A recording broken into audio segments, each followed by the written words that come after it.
The definition of a bee is not as straightforward as you might think. People are surrounded by bees in their yards, but they have no idea. Just look at any flowers, and you'll always see any types of bees. There's many species, so roughly 4,000 in North America.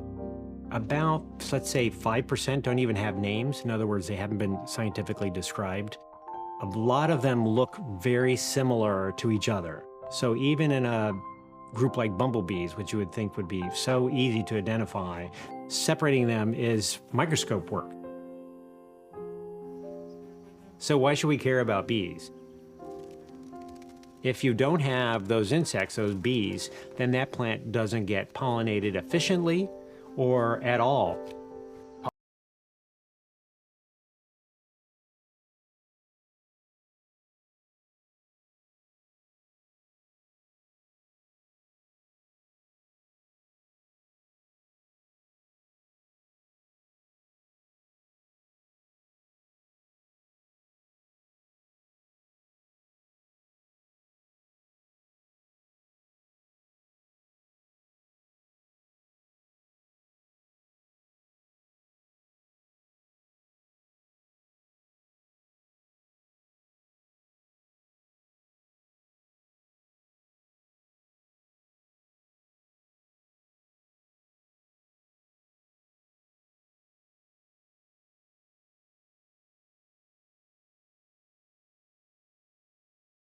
Biggest picture, you have to have bees in order to have a healthy environment in the surrounding natural communities. If you don't have the bee component, then the plant component disappears.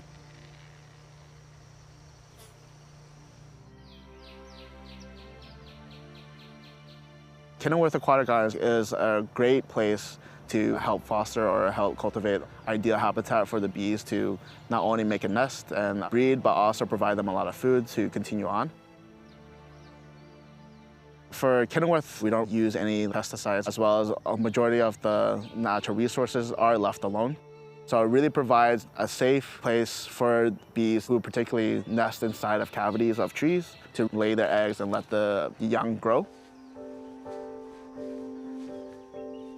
Around 70% of all native bee species in North America are ground nesters. Right now where we're standing, there's actually a whole lot of bee nests that are on the ground. A lot of these bees are solitary and they're really docile. Some of them don't even have stingers and they're really not worried about people. Generally, they're really focused on just gathering food and taking care of their young.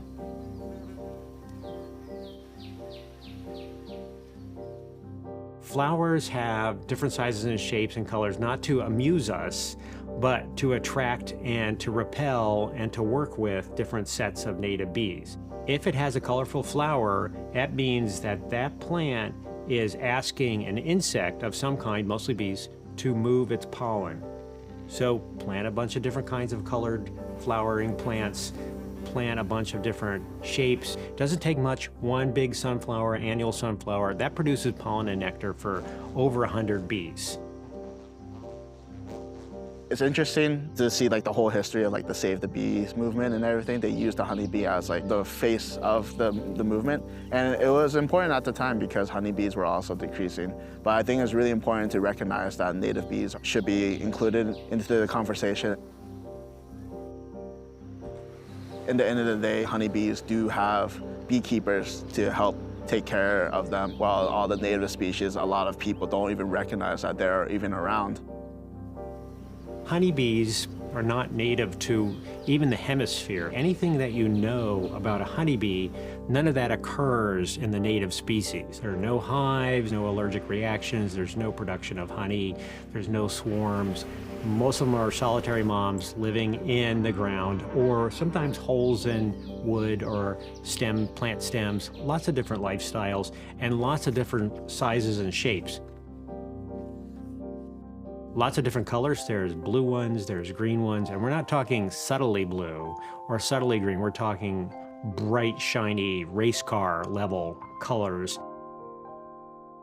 Once you know about native bees, then you can start adding biodiversity, start adding different native flowering plants, move away from lawn, move away from clearing out the underbrush, clearing out native habitats that you may own on your landscape, and instead looking at restoring them, getting rid of invasives, harboring the kinds of plants and animals that were originally in the area. Bees are all around you. You most likely won't really notice them unless you take a closer look.